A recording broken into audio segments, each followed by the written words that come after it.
भी आ गया। इलेक्शन का माहौल भी काफ़ी हद तक गर्म ही रहा।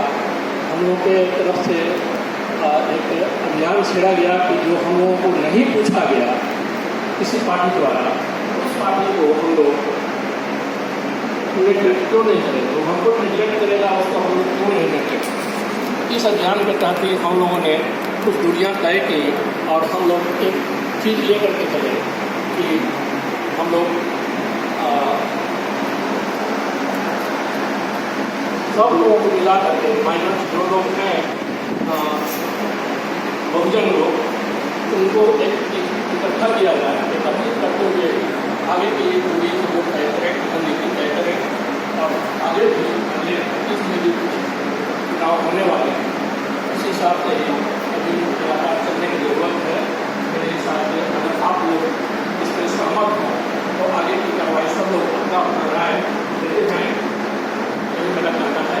यही अनुरोध है आप सब लोगों से। जय हिंद।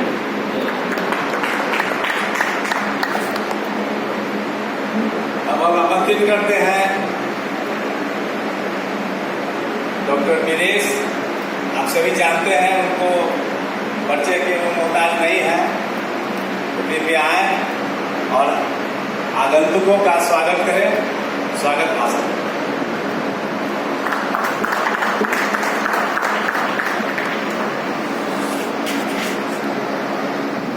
समादरणीय अध्यक्ष महोदय, सभागार में बैठे समाज के प्रबुद्ध लोग, सचेत लोग, चिंतनशील लोग, विशिष्ट लोग, साथी, आज एक विशेष तरह का एक बैठक का आयोजन किया गया है और इस बैठक में आप एक राजनीतिक बैठक है, हमारा राजनीतिक निर्माण का बैठक है। जैसे हमारे अध्यक्ष महोदय ने कहा कि करीब 10 महीना पहले हम लोगों ने पटेल कुर्मी नवजागरण अभियान का हम लोगों ने शुरुआत की थी और शुरुआत करने के पीछे उद्देश्य ये था कि हमारा समाज आज सत्ता में 18-20 वर्षों के रहने के बाद भी हताशा और निराशा के दौर से गुजर रहा है और जो हमारा राजनीतिक एपेक्स है वो अवसान की ओर जा रहा है और आगे के लिए कोई रास्ता हमें नहीं दिखाई पड़ रहा। तो नई राजनीतिक धारा कैसे पैदा हो, राजनीतिक चेतना कैसा, नई राजनीतिक जमात कैसा पैदा हो, इसके लिए हम लोग कार्यक्रम लगातार चला रहे हैं और एक लंबी प्रक्रिया है वो चल रहा है, अपने तरीके चल रहा है। और चूंकि ये समाज इसको राज्य स्तर तक जाना है और जो हमारा जमात अभी बन रहा है तो बनाने का प्रयास कर रहे हैं और हताश निराश समाज को संगठित करके, जागरूक करके संगठित करना एक टेढ़ी समस्या है।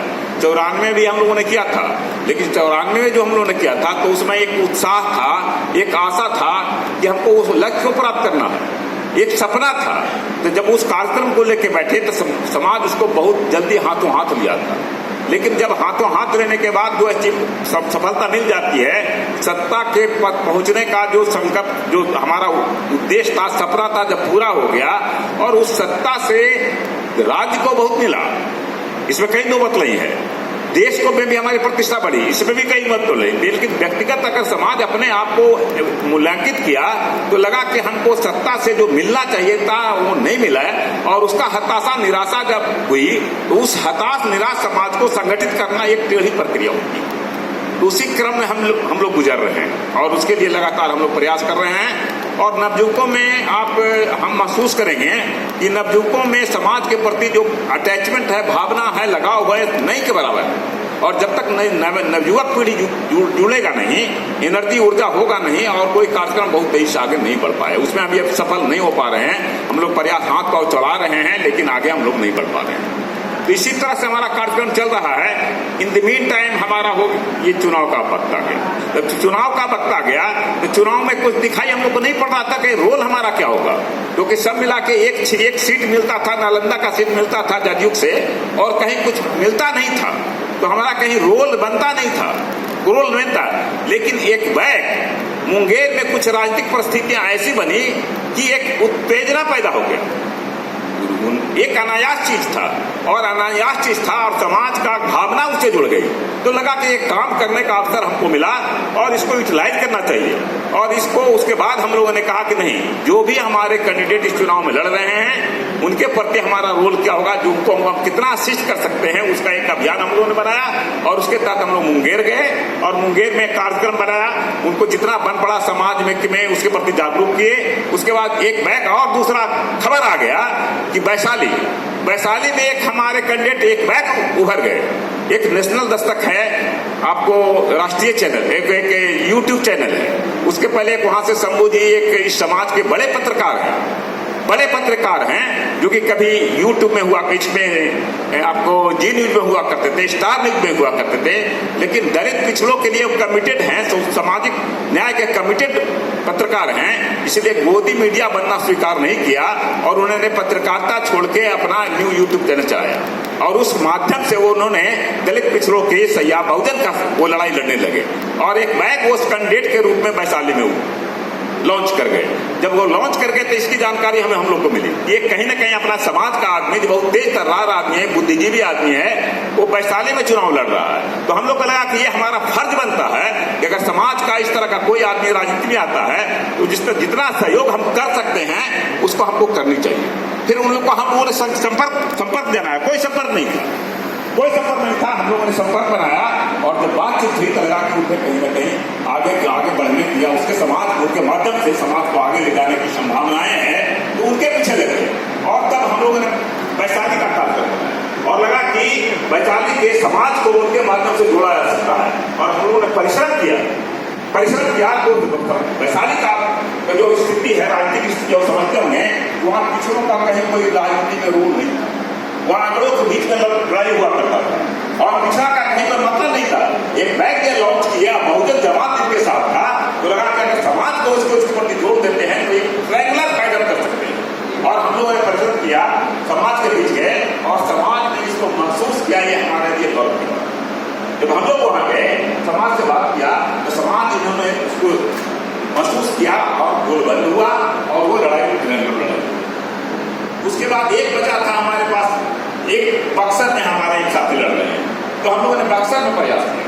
बक्सर हम लोग 2 दिन हम लोग बक्सर के रात में हम लोग बक्सर से लड़ रहे हैं। कहा कि जो भी हमारा लड़ रहा है, सीरियसली लड़ रहा है, अगर हम अभियान चला रहे हैं, समाज को संगठित करने का प्रयास कर रहे हैं, तो उनके साथ हमें खड़ा होना चाहिए। लेकिन समाज की स्थिति है, सबसे खराब स्थिति अगर कोई है तो सासाराम और बक्सर की स्थिति है। वहां समाज बिल्कुल बिखरा हुआ समाज है और सभी जहां कहीं भी गए वहां गांव तक ले जाने वाला लोग हमको मिल गया। जहां से हम लोग गए तो वहां से गांव और घर द्वार तक वहां पहुंचाने वाला मिल गया, लेकिन बक्सर में वो भी नहीं था। हम लोग प्रयास करते रहे कि वहां पेनिट्रेट कर रहे हैं, गए भी, लेकिन वो नहीं कर पाए क्योंकि हम चाहते हैं। तो वहां का समाज बहुत बिखरा हुआ है। ये ग्राउंड हताशा निराशा की स्थिति है और इसी परिवेश में हमारा ये अभियान चल रहा है। तो आज का ये विशेष जो बैठक है, जो पटना का जो हमारा राजनीतिक परिवेश है, उसके साथ बुलाया गया है कि हमारा यहाँ रोल क्या होगा, हमारा कहाँ रोल होगा। विस्तृत तरीके से आपको विषय प्रवेश के रूप में अनिल बाबू आपके पास रखेंगे। मेरा मात्र एक आप लोग का स्वागत करते हैं। इसे जो विमर्श होगा, विमर्श में आपका महत्वपूर्ण जो बात आएगी, आप क्या समझते हैं राज्य संदर्भ में हम लोग क्या करना चाहिए कि ताकि हमारी पहचान बने रहे। राजनीति में हम उपदर्शक नहीं रहे। राजनीति में अगर राजनीतिक क्षेत्र में समाज है तो लोगों को महसूस हो कि ये समाज के बिना राजनीति का कोई धारा नहीं तय हो सकती। हो सकता है कहीं हम सीधे नहीं हो, लेकिन किसी को जिताने हराने की कैपेसिटी जब तक नहीं प्रदर्शित करेंगे, राजनीति में और समाज में हमारी कुछ नहीं होगी। तो इस एरिया के लिए पटना का जो संसदीय क्षेत्र है, चाहे पाटलिपुत्रा हो या बांकीपुर में, हमारा रोल क्या होना चाहिए, इस संदर्भ में विषय प्रवेश के रूप में आज में अनिल बाबू आपके सामने विशेष रखेंगे। इन्हीं शब्दों के साथ पुनः आपका अभिनंदन और स्वागत करते हुए, और ये चूंकि आप लोग यहाँ आए और इस विमर्श में शामिल हुए, आइए विमर्श के माध्यम से हम आगे बढ़ेंगे इस विश्वास के साथ। पुनः आपका स्वागत करते हैं। हमारे बीच में बहुत बुद्धिजीवी लोग हैं और जवाबदेह पद पर बैठे हुए लोग हैं और हमें खुशी है कैसे लोग सामाजिक जागरूकता में कहीं न कहीं रुचि ले रहे हैं, ये हमारा सम्मान की बात है। दयाल साहब हमारे बीच बैठे हुए हैं, उनका हम सम्मान आदर करते हैं, उनका हम स्वागत करते हैं, अभिनंदन करते हैं। और ऐसे ऐसे लोगों का अगर हमारा साथ रहेगा तो जो हमारा अभियान है वो सफल होगा, इसमें हमें कोई दो मत नहीं है। पुनः आपका अभिनंदन, आप स्वागत करते हो, अपनी बात में सेवा करता हूँ। जय समाज, जय पटेल, जय सुभाष, जय। अब इस सभा के में विषय प्रवेश के लिए हम आमंत्रित करते हैं इंजीनियर अनिल कुमार सिंह जी का, वो आए। और मैं नहीं समझता हूँ कि इस हॉल में कोई भी ऐसे व्यक्ति होंगे जो इससे परिचित नहीं होंगे अनिल कुमार सिंह जी से। ये हम लोग के साथ लगभग 93 से हम लोग एक साथ काम कर रहे हैं सामाजिक क्षेत्र में। पूर्वी चेतना महारैली से लेके अब तक जो भी सामाजिक गतिविधियाँ हम लोगों ने साथ साथ किया है। अभी पूर्वी पटेल नवजागरण अभियान हम लोग साथ साथ चला रहे हैं और इनका योगदान सबसे उसमें अधिक रहता है। ऐसे तो कई साथी यहाँ बैठे हुए हैं, शंभू जी बैठे हुए हैं, 93 से हम लोग के साथ काम कर रहे हैं। शंभू जी बैठे हुए हैं, यहाँ पर सुनील जी बैठे हुए हैं, यहाँ पर अरुण जी बैठे हुए हैं। ऐसे बहुत पुराने साथी भी हमारे, खुशी है कि बहुत पुराने साथी भी हमारे यहाँ पर उपस्थित हैं। तो आए अनिल जी, विषय प्रवेश करें।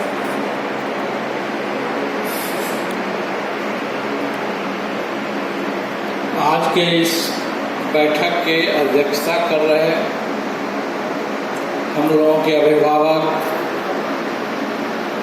डॉक्टर एल.वी. सिन्हा जी और इस बैठक में उपस्थित सभी सुधी स्वजनों, मेरी ओर से आप सबों को नमस्कार, प्रणाम। बंधुओं, आज का जो विषय है इस बैठक का, वो अपने आप में बहुत कॉम्प्लेक्स है। कॉम्प्लेक्स इसलिए है कि मुंगेर में चुनाव था, वहाँ हमारे समाज की प्रतिष्ठा दांव पर लगी थी और पटेल कुर्मी नवजागरण अभियान की टीम वहाँ जाकर के काम किया। यह सोशल इशू अटैचमेंट था, इसलिए उसमें हम लोगों को कोई परेशानी नहीं थी।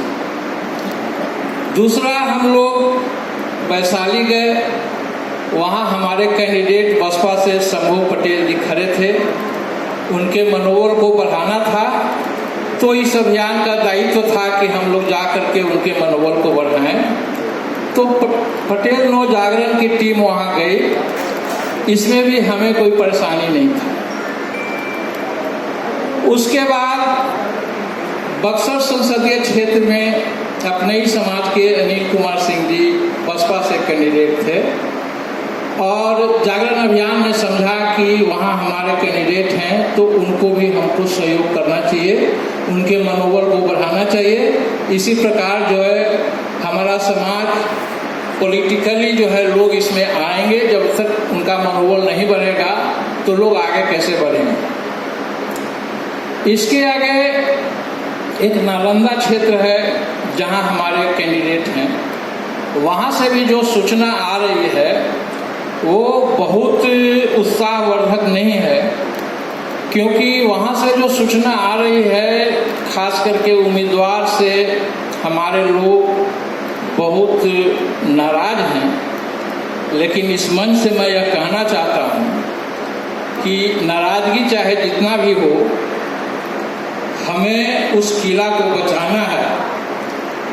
यदि वह किला ढहेगा तो हार केवल उम्मीदवार की नहीं होगी, पूरा समाज डिमोरलाइज होगा। इस बात का ख्याल रखना चाहिए हम लोगों को, क्योंकि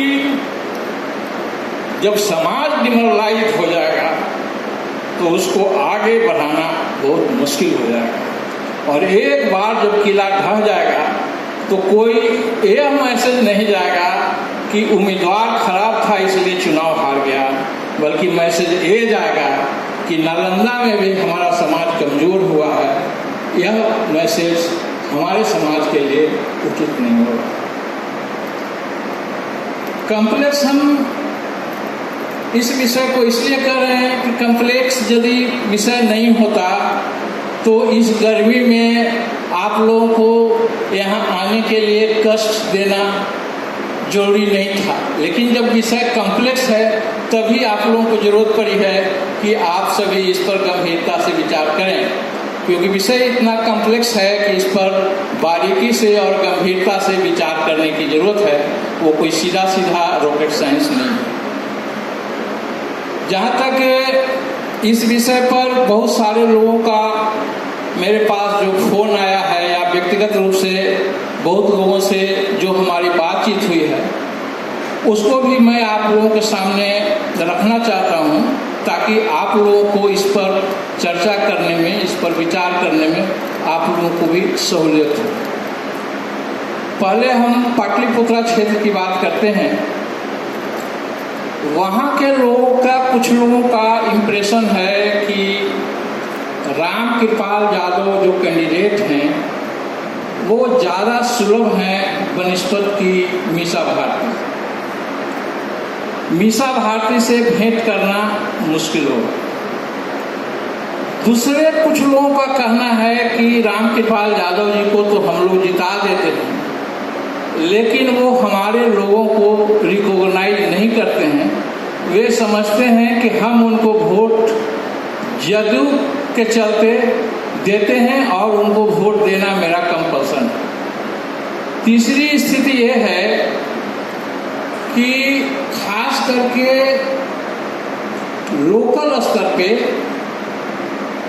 यादवों से हम लोगों के समाज का जो कंट्राडिक्शन है वो इस तरह का है कि हम उसके साथ तत्काल जो है बहुत सुविधाजनक स्थिति नहीं महसूस करते हैं।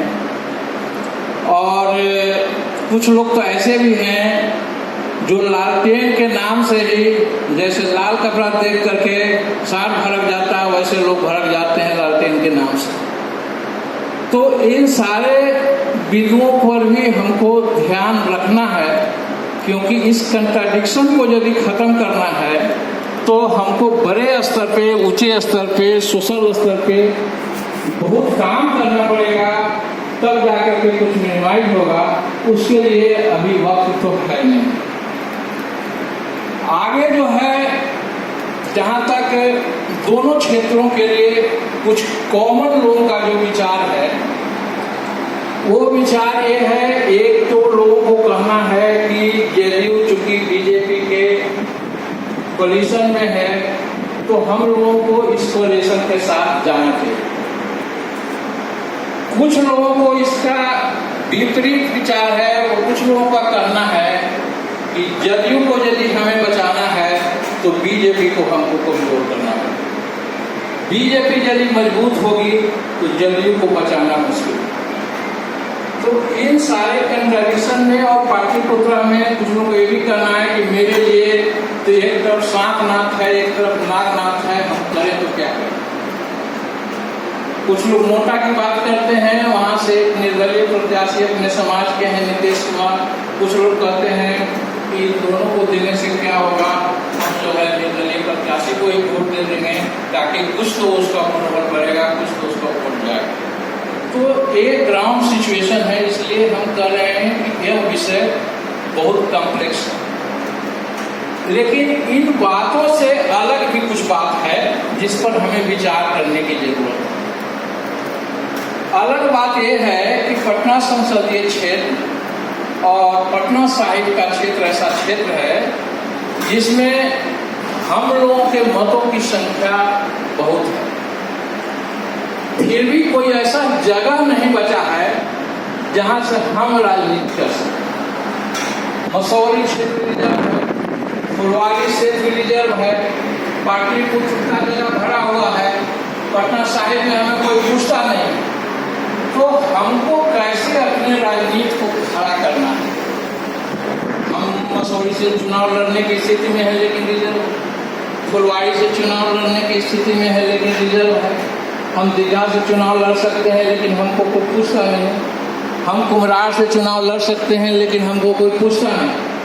तो इस सिचुएशन को हम कैसे डाइवर्ट कर सकते हैं पक्ष में कर सकते हैं, इसके लिए हमको क्या स्ट्रेटजी अपनाना होगा, इसको लेकर के एक विस्तृत परिवेश में भी हमको सोचना होगा। हमको यदि यहाँ पे सरवाइव करना है तो हमको किसी न किसी से सुविधाजनक कॉम्बिनेशन बनाना होगा, और हम कैसे बना सकते हैं, कैसे आगे बढ़ सकते हैं, इस विषय पर बहुत बारीकी से और बहुत गंभीरता से विचार करने की जरूरत है।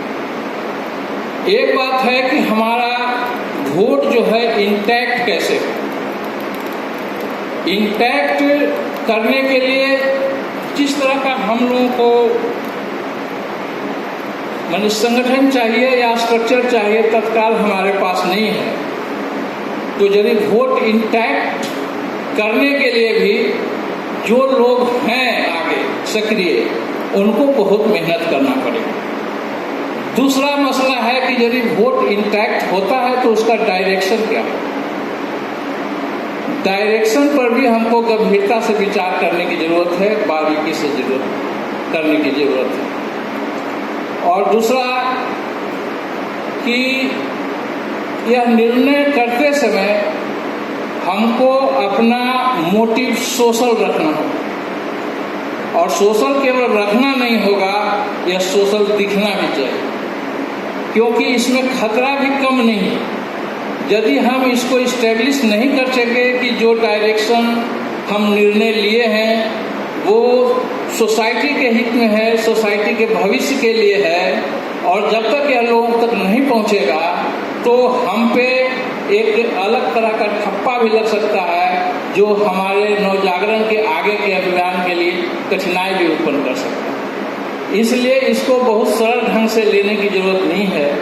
इसको हमको गंभीरता से विचार करके हम अपने मतों को कैसे इंटैक्ट करें, कैसे इसको रिजल्टेंट दिशा में दें कि जो हमारा वोट है वो दिखे और यह लगे कि हम किसी को हरा सकते हैं, हम किसी को जिता सकते हैं, इसमें हमारी भूमिका है। और यहाँ पे मुझे भी जगह चाहिए, यदि जगह नहीं हमारे लिए है तो फिर हम जो है किसी को भी हरा सकते हैं। तो इन सारी बातों को हम कैसे पहल करेंगे और कैसे लोगों तक पहुँचाएंगे, कहाँ तक इस दिशा में हमको जाना चाहिए, कहाँ तक हमको नहीं जाना चाहिए, इस पर गंभीरता से विचार करने की ज़रूरत है। और आप सभी सुधीजन हैं, सभी हम लोग से बहुत सीनियर हैं और हमसे ज़्यादा राजनीतिक बात समझते हैं, इसलिए आप लोगों से पूरा उम्मीद है कि इन सारे पहलुओं पर विचार करते हुए अपना विचार दें कि आगे हम लोगों को क्या पहल करना चाहिए। इन्हीं बातों के साथ मैं अपनी बात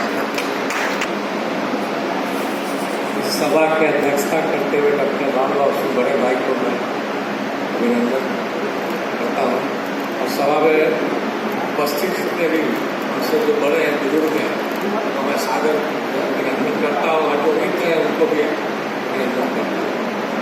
एक्चुअली हमारा भविष्य तो हम लोग मिल के डिसाइड करना होगा कि हम लोग कैसे आगे बढ़ें, कैसे एकजुटता पैदा करें।